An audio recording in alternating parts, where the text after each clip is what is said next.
isugu jirta hambali iyo soo dhaweyn ayaa waxaa lagu qabtay magaalada Rochester ee gobolka Minnesota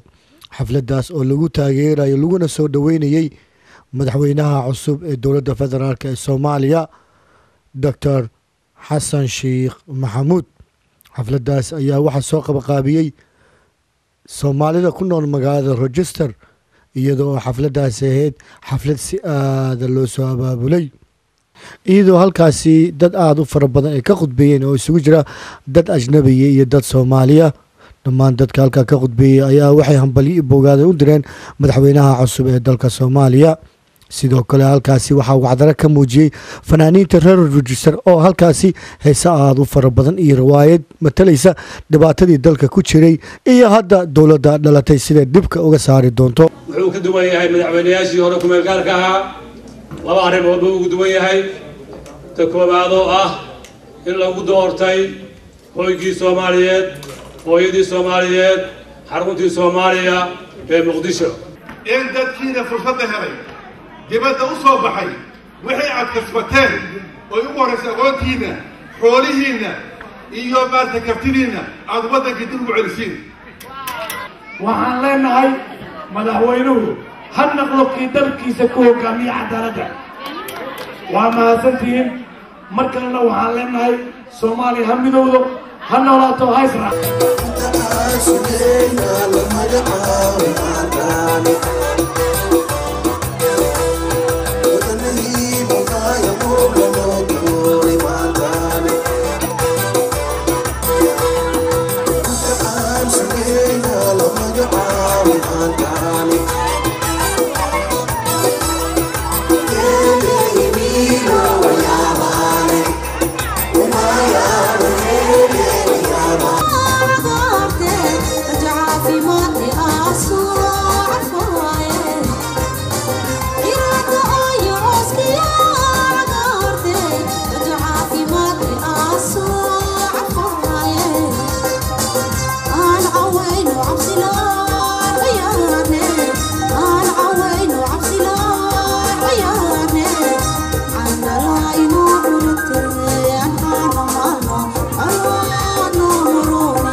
ويان دابر جابين شعب كنا دهمنكا درواغا عونا هيا ما هندق كسوه دعسا دلانكا يا دمركا كوريا هذا يا هارودي أنا وحلو إيمي فير صحيح وحاو إيمي وحاس هذا الله مطعم والصحيح ما صحيح قريقان لواتن يكو أذاكين لواتن ما صحيح هاي ما ويدي سهاي واسكبحها والله صحيح ورخدة صحيح أما نفط هذا